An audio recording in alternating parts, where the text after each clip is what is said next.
সেনানিবাসের অভ্যন্তরে প্রাণ রক্ষার্থে রাজনৈতিক ব্যক্তিবর্গ সহ মোট ৬২৬ জনকে বিভিন্ন সেনানিবাসে আশ্রয় প্রদান করা হয় বলে জানিয়েছে আন্তঃবাহিনী জনসংযোগ পরিদপ্তর আইএসপিআর।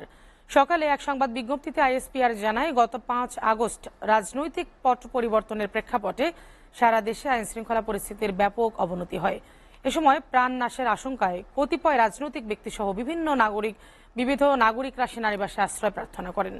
এর প্রেক্ষিতে বিচার বহির্ভূত কর্মকাণ্ড রোধ, জীবন রক্ষা ও আইনের শাসন সমুন্নত রাখার লক্ষ্যে জীবন বিপন্ন ২৪ রাজনৈতিক ব্যক্তিত্ব, ৫ জন বিচারক, ১৯ জন অসামরিক প্রশাসনের কর্মকর্তা, ২৮ জন পুলিশ অফিসার, ৪৮৭ জন পুলিশের বিভিন্ন পর্যায়ের সদস্য, বিভিন্ন পাবলিক বিশ্ববিদ্যালয়ের কর্মকর্তা সহ বিবিধ ১২ জন ও ৫১ জন পরিবার পরিজন সহ সর্বমোট ৬২৪ জনকে বিভিন্ন সেনানিবাসে আশ্রয় দেওয়া হয়।